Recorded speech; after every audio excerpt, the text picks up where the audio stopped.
My name is Alex Howard. For nearly 20 years, I've been a therapist here in London. I am deeply passionate about helping people make real, positive change in their lives. Having been through therapy myself at different stages of my own life, I know how transformative it can be. That's why I started In Therapy, a series that follows the stories of brave participants as they go on therapeutic journeys with me. Join us as we go behind the scenes as people grapple with issues like depression, anxiety, and chronic illness, and join my mission to break the stigma around mental health and asking for help. This is In Therapy with me, Alex Howard.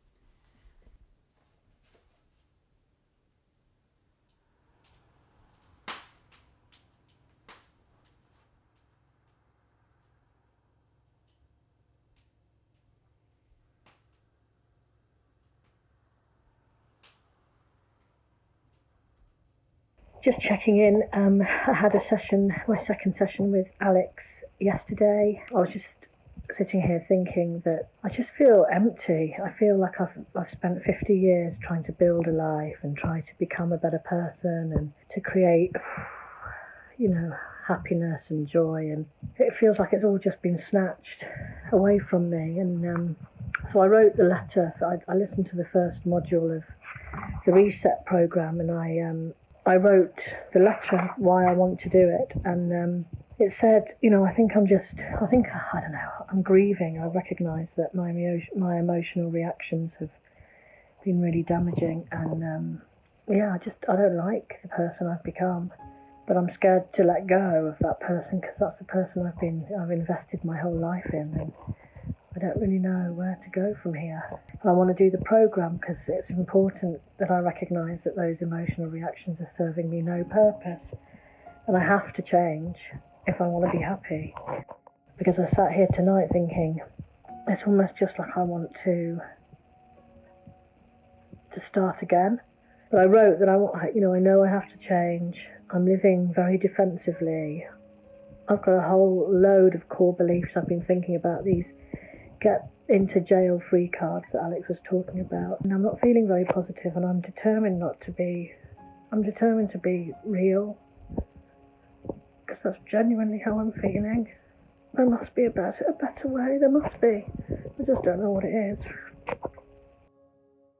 Hi there. Just checking in. It's nearly the end of the second week since I last saw Alex, and I'm feeling okay. I've been doing the homework, not as much as I should have been, I have to admit. And I've been doing the meditation, and it makes me feel amazing. I love that 10-15 minutes of just doing nothing. And I don't know why I'm reluctant to do it more often. There's a certain resistance within me, and I have been aware that I need to take more care of myself, and I've been trying to eat sort of healthy soups, and I've been making myself go on a walk every day, and I've been, as I say, trying to do these meditations. There's definitely some progress, and yet there's that little voice in my head already now. I can hear it saying, but it won't last. This peace or this serenity that you feel won't last. You'll be miserable as sin again before long.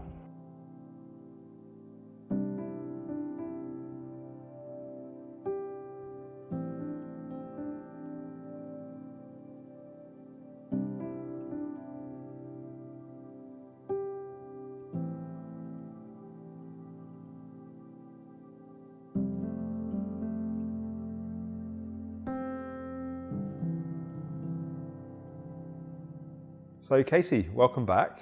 Thank you. How have you been doing since last time? I've done the 3 modules, but I haven't completed module 3. I've just watched the video, and I haven't, yeah. because I was working up until just Friday just gone, so fitting it in was a bit tricky. But all the children have come home this week, and so I've been pulled 4 different directions. Can you pick me up from here? Talk about a life of contrast right now. I know. Like husband and children, busy life, everyone goes, you're alone, and then 4 children descend. Yeah, well, it was sort of gradually they came back, and there's constant, I'm hungry, can you take me here? Can you not give me some hope that gets easier as they go? No, it gets worse. If you've got boys, it gets way worse. And I've bought a piano, like a keyboard for them for Christmas, and it's just been constant. And so I'm just sort of... I'm so, like, my 7-year-old just started learning the piano a few months ago. I'm so there with you. So it has gone from being quite quiet to stimulating. Very busy. Yeah. But I thrive with the busyness. So although I'm struggling to adjust a little bit, I'm not working, so I finished work on Friday. Okay. So I have been for a walk every day, and then I've probably done 3 of the I've meditated 3 times. Well done. Out of 7 though. Yeah, but that's 3 and times I've out made of 7 myself do you it. wouldn't have done previously. Yeah. And each time I've done it, I've thought, oh my God, this is amazing. And actually, I was thinking on the way over here, I can't tell Alex I feel too good, because then they'll think I don't need any more therapy, and then I'll just... No, funnily enough, I've been on the block enough time to realise these things aren't quite that simple. And if you came in and said, it's all great, it's all wonderful, I'd be like, Katie, I sort of feel like you're bullshitting me. So.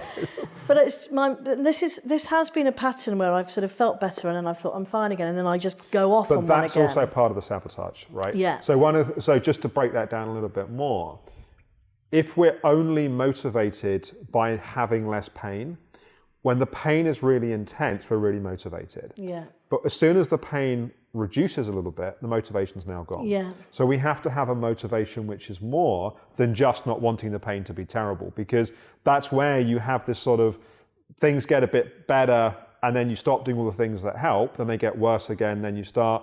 But we want to break out of that cycle to actually go from being reactive in your life to actually designing your life to be the way that you ultimately want it to be. And that's part of the gift of the chapter you're at, that suddenly your life is somewhat of a blank canvas in a way that it hasn't been for the last 20-something years, because you've got a different set of priorities at this point.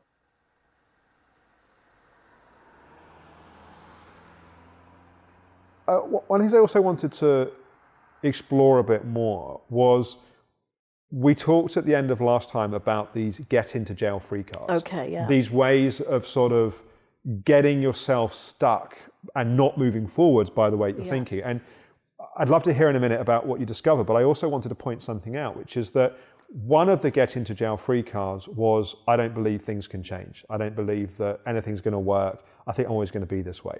And I just wanted to speak to that, because you've had 3 experiences so far of doing the meditation. And in no way do I think doing a few meditations is going to transform everything that's happening in your life. Of course, it's a much more complex tapestry of different pieces that we need to approach in different ways. But if you can notice a significant shift in how you feel by sitting and doing a meditation for 15 minutes or something, what I hope is that's a piece of evidence that shows that there are things that can have an impact on how you feel. And if we think about it like the way I talk about it in module 1 of the Reset program, that the belief is like the top of the table and the legs are the evidence. The evidence is the legs of the table. You've got 3 pieces of evidence. You've got 3 legs for this new belief that maybe it is possible for things to change. And I was just curious if that's something that you recognize. I know that what one can change. I know that people can change. It's just, for me, it's this. And I suppose this is what's happened this week, is that I know the tools are there, but it's why I have this resistance to doing it for me.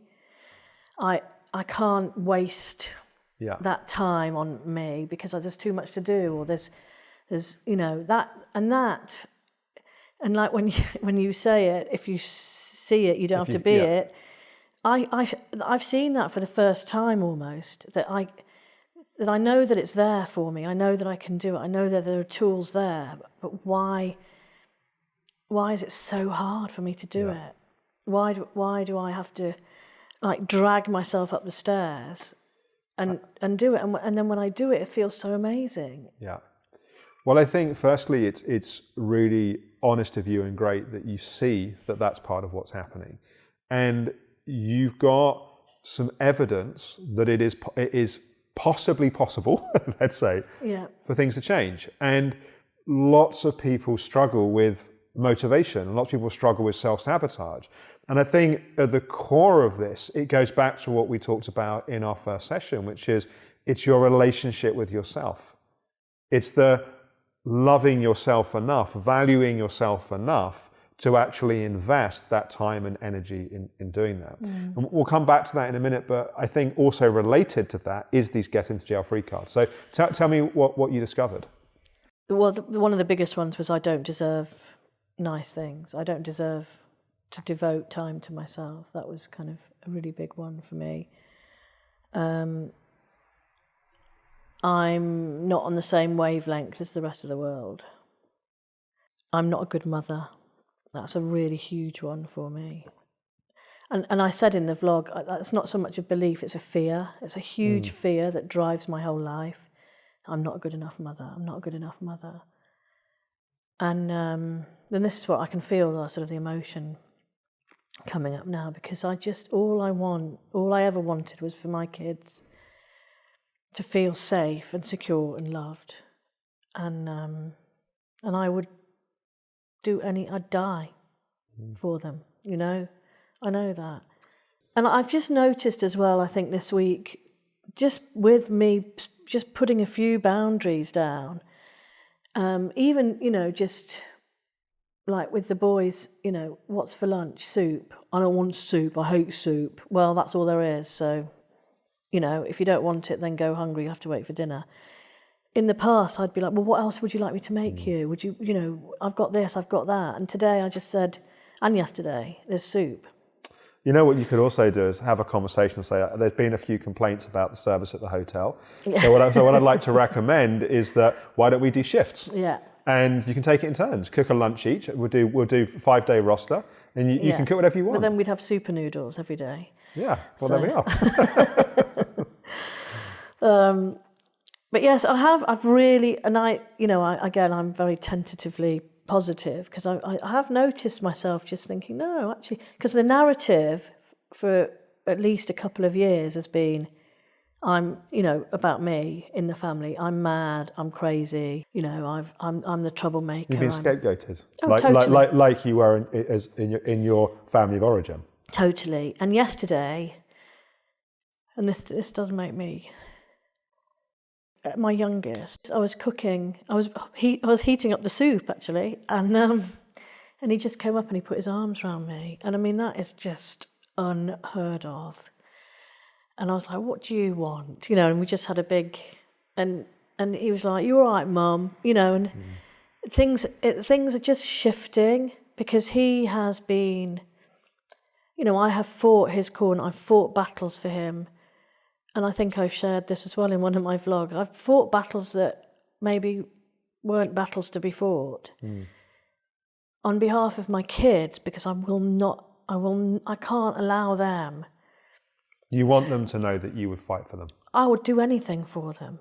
But actually, I recognise again this week that some of those battles that I fought are on behalf of this little girl inside, who's so frightened and desperate for support and love. How does it feel to recognise that?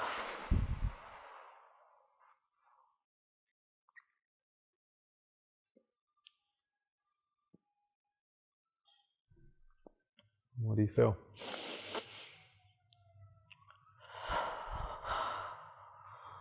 I just feel real sadness. Whereabouts in your body do you feel the contact with her?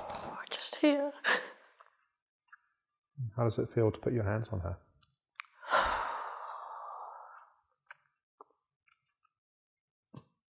See that little girl that you feel in there. which feels, well, how does she feel? If you were to describe the feelings that she has right now, what would they be? Oh, it's just like I always say, just so unheard and so misunderstood. So full of love to give. But wanting to receive. How does it feel for the little girl when you just right now acknowledge her, that we give her some space and she's invited into this room? What does that feel like? That I'm a troublemaker. I'm a difficult person. I'm causing trouble. Is that how she feels, or is that what you tell yourself? That's what she feels. So she feels that when she shows herself and when she expresses herself, that she's being a troublemaker and she's causing trouble. Yeah. Do you think that's true? I know that's how she maybe feels, but what, do you think that's true? No. Okay, so tell her. So just feel, and you can do it with your eyes open or closed, whatever feels comfortable, but just feel that place in you where she's longing and she's wanting, and she feels like she's being a troublemaker. Oh, I can't do this. It's too painful. Okay. So just feel your feet, feel the sofa. You don't have to go anywhere that doesn't feel okay. But just give yourself some space just to be where you are. Sorry. It's okay. So what comes up when you just give yourself some space? I just can't do it. Okay. What do you feel would happen if you did?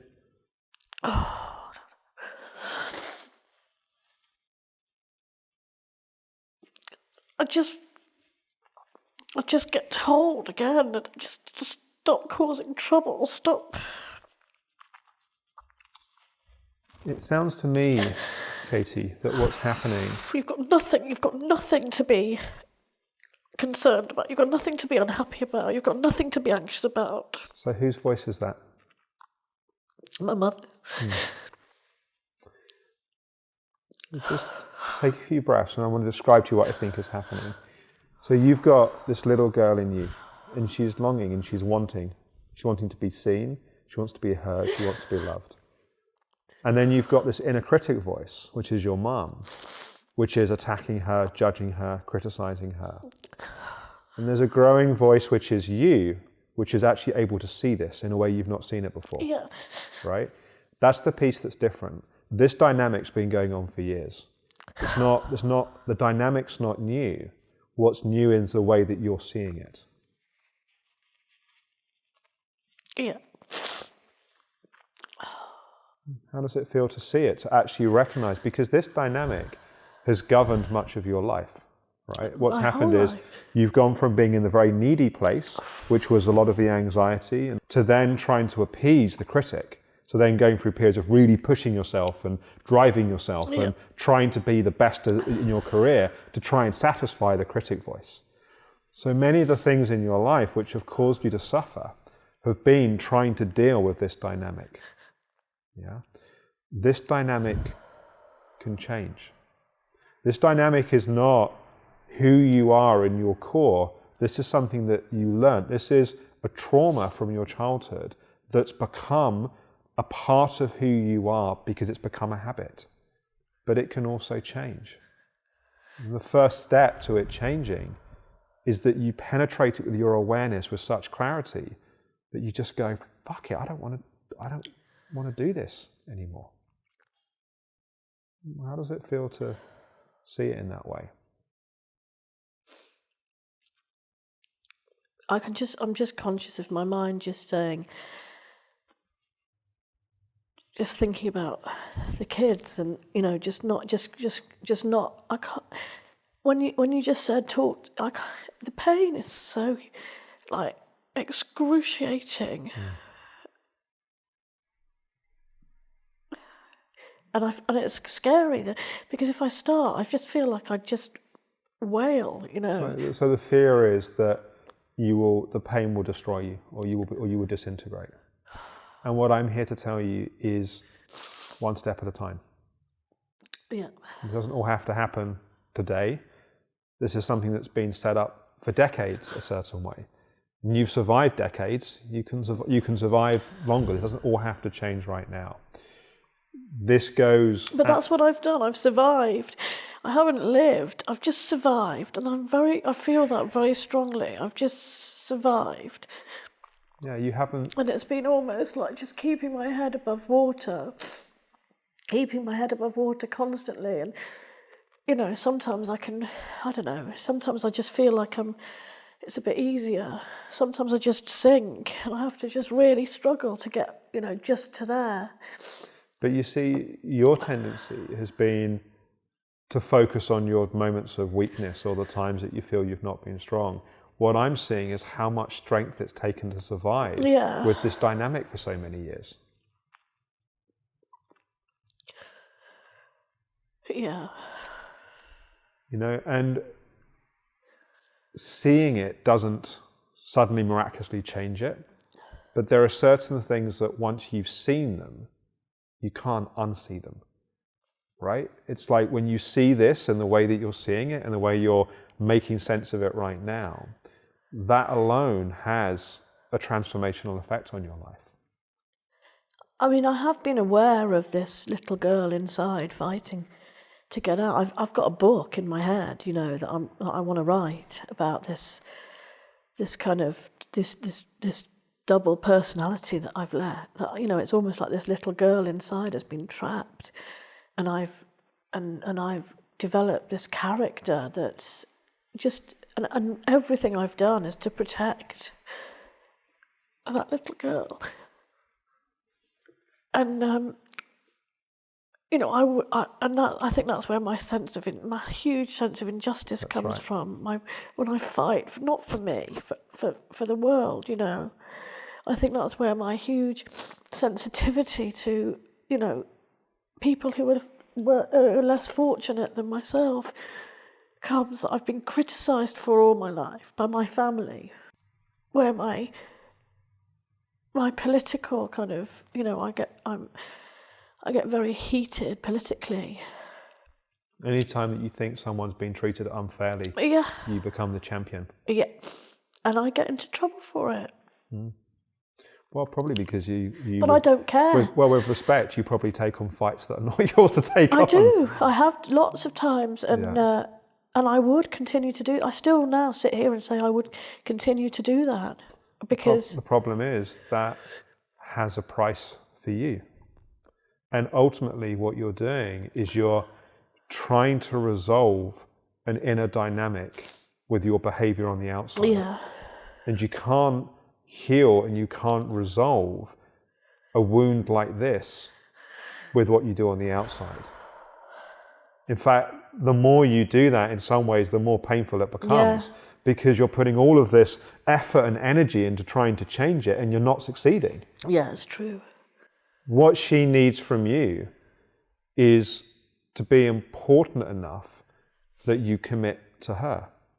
And yes, part of that is the metabolizing and the digesting of the pain, but that doesn't have to happen today. And that can happen over time. It doesn't have to be one big, right, I've got to deal with this pain. It's a process and it's a journey. But the stepping stone towards that is your practice. It's your committing to your meditations. It's your keeping going with your daily walks. It's your putting the boundaries in place with the kids and holding those boundaries. Each of those acts is an act of self-love. It's an act of care of her. And it's just struck me as you talk then that I'm neglecting that inner child as much as everybody else has. Well, here's the thing, that the way that we relate to ourselves emotionally is normally a mirror of how we were related to emotionally, right? So your upbringing was neglectful of the emotional needs of you. You then learnt that as a normal.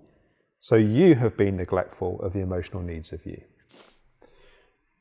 Often one of the mistakes of a lot of therapeutic work is we think that we heal the past by talking about the past. And there's a place of talking about the past, and there's a place of metabolizing and processing the emotions of the past. But the real trauma of the past is not the past. The real trauma of the past is how we reenact the past in the present. Yeah. So the way that you are relating to yourself emotionally now, yes, the origin's in the past, but the suffering's now, because you're recreating it moment to moment, day to day. And haven't even realised it. When you change you, those around you have to find a way to change within that. And that is the most powerful way of influencing them. Yeah. So coming back to your practices and how you're supporting you, my question for you is, what do you think is realistic in terms of a commitment to yourself, in terms of time each day or whatever it may be, of putting in place some pieces that can support you? I've sort of thought about it, and I'd like to do an hour's walk a day, and then this sort of 20 minutes, half an hour meditation. And does that feel doable most days? Well, at the moment, with not working, it does. Yeah. And how long are you off work? Till the 4th of January. Great. So Great. That's why I've kind of committed while I'm off. Yeah. But actually, because I'm working from home, it's doable. Yeah. It is doable, and it's just about doing it. That's the thing for me. And so doing a daily walk, doing a daily meditation practice, and I would like you to set the goal of 5 times a week. Yeah. So you aim for 7 days, but you know you've got a couple of days grace, because there's going to be days where, for whatever reason. Yeah. Continue doing the exercises in module 3 as well. I think would be helpful. So the thought diary and the sort of rating of your nervous system. I'd like you to add in an additional piece in there, which is, in addition to rating your nervous system, I'd like to rate your mood as well. That will also then help us, if we've got some tracking of that as we come into more of the practical tools and strategies, that will also help us get a sense of how things are progressing and how things are unfolding. The other thing that I think will inevitably happen, and I think would also be helpful, is this, and we're sort of jumping ahead a little bit in the things I want to sort of look at, but this inner critic piece is also a big part of it. In a sense, you're stuck in the middle of an abusive relationship between that and the little girl in you. Yeah. And historically, as we talked about, you've either sort of, tried to ignore her needs by being busy and trying to keep them happy, or self-medicating her needs using alcohol or food or whatever it may be. That we want to really take care of her needs. And the first step to that is listening, because as you say, she wants to be seen, she wants to be heard. Just by seeing and hearing how she feels, that alone is very powerful and transformational. Yeah. Any other questions for today? No. Okay. Brilliant. Okay, thanks, Katie. Thank you. Thank you. Hope you enjoyed this week's episode of In Therapy. I think this is really starting to show the power of the therapeutic journey and the courage that it takes for people to do this work, but ultimately the potential that we all have to create change when we really have that courage to go to these challenging and difficult places. I'm looking forward to you seeing how Katie's journey is developing from here. I think those of you that have been following the story from the beginning are really starting to see the power of the work when we do the work. Next week, we're going to be catching up with Sally from season 1. Sally's had a history of really being an advocate for and standing up for and being there for others, but not really doing the same for herself. And that's really my focus next week with Sally, that she carves out and creates the space that she needs to support her own recovery. Here's a taste of what's coming up next week. Talking in veterinary terms, I haven't got much of a quality of life. I think you have a sort of internal threshold that when you go past that threshold, you're more likely to trigger the pain, you're more likely to get your nervous system sort of overactivated. Just taking a sidestep for a moment, also in your email you mentioned with your stepdad that you'd really been assertive. I just felt like stronger. It's almost like going from standing up for your family to now standing up for you.